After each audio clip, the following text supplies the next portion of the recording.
To understand the present and possibly the future, we look into the past as we unfold the secret mysteries of America's beginnings.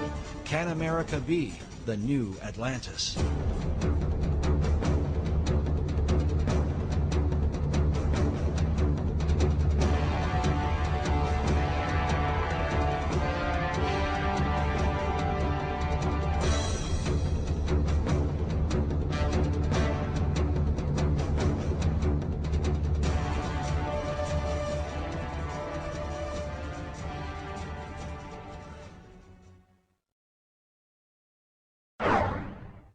The movie National Treasure revealed to many the role of Freemasons in the founding of America. Often seen as a shadowy organization with hidden agendas, Masonry was portrayed in a positive light. Was this coincidence, or could there have been something behind it? I think there's probably a little something behind it. The Freemasons among our founding fathers left us clues like these. The unfinished pyramid, the all-seeing eye. They're speaking to us through these. Well, the movie National Treasure is probably the first film in many years that has given a positive spin to the Masonic Lodge. And essentially it seems to have been at least partially designed as kind of a propaganda piece for them. They were basically trying to say that these people who have hidden this secret knowledge of whatever it was, the gold stash or whatever, the Masons, are basically good guys. Because it makes them appear to be this sort of benign, shadowy group that's in the background protecting these important ancient secrets and also protecting this great, massive treasure. It was fairly accurate in its Masonic elements. You can tell whoever made the film either was a Mason, and of course there's a lot of Masons in Hollywood, or else had done a lot of research.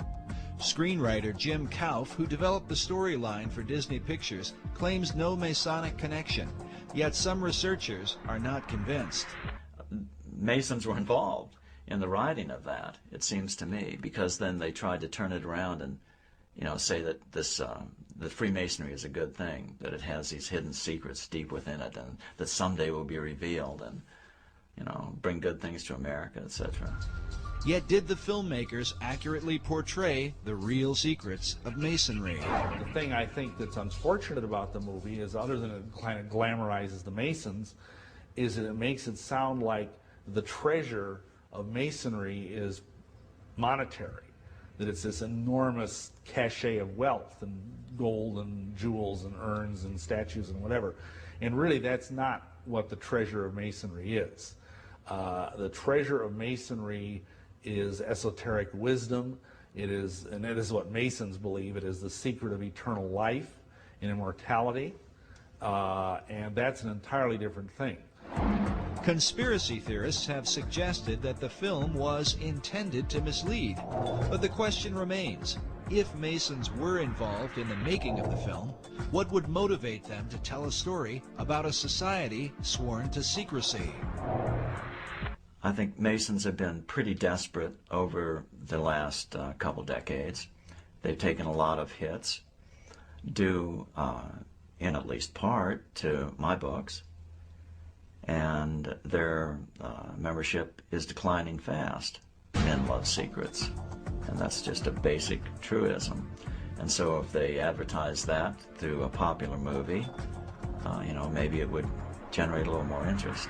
On one level, the film, I think it does some good in that it does educate people about the origins of our country and the fact that the origins of our country was very much steeped in Masonry. But on the other hand, I think it misleads about the benign nature of Masonry's involvement, and also it misleads by defining the nature of what Masonry has been guarding for the last 3,000 years. But what has Masonry been guarding for the last 3,000 years? The real history of the craft, as it is called, varies from one source to another, and is a continued thorn of controversy.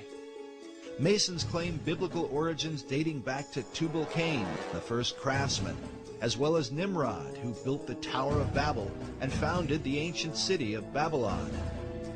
King Solomon plays an important role, as Masons are said to have been the builders of the Great Temple in Jerusalem.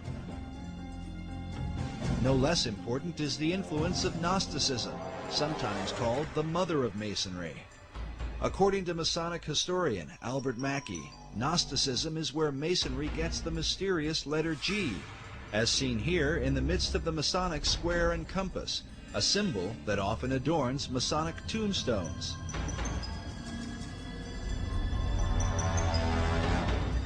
Known for rejecting the biblical Gospels, the Gnostics claimed to be the real Christians, an issue the apostles spoke vehemently against in the New Testament.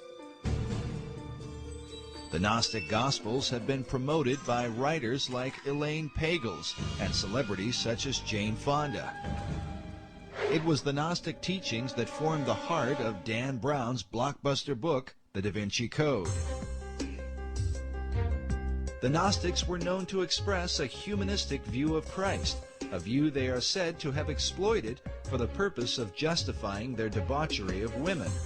Hence the tales of Jesus and his alleged relationship with Mary Magdalene, a view often attributed to the Gnostics and repeated in Brown's controversial book.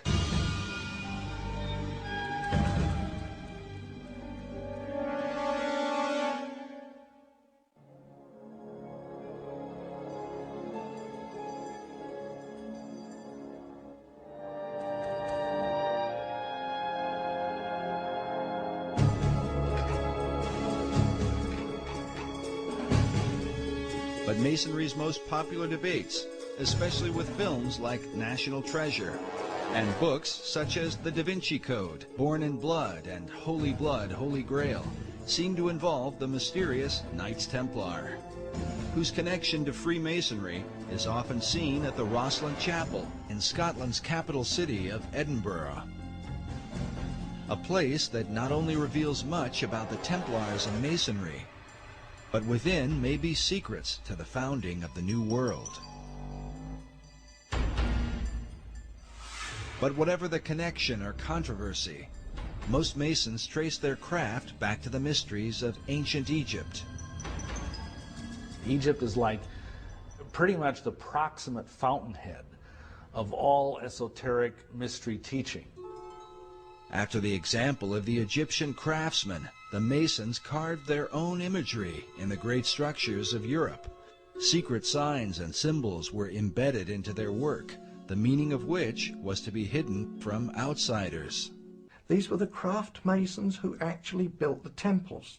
If you look at European architecture, you know, all those big cathedrals in Europe, Cologne Cathedral in Germany, Notre Dame in Paris, Salisbury Cathedral in England, all those beautiful cathedrals were all built around the 1200s and 1300s. And it was these masons who knew their business, and they wanted to keep their skills secret. All the great cathedrals of Europe were built by stonemasons who had an understanding of esoteric lore, and they're basically riddles in stone. When Masons came to America, they practiced their trade in the same way they had in Europe, embedding secret codes within the design and foundation of the American colonies. Some believe this may account for the geographic location of the 5 great Revolutionary War cities. In particular, Boston, New York, Baltimore, Philadelphia, and Washington, D.C. have all been built in perfect alignment along the eastern seaboard.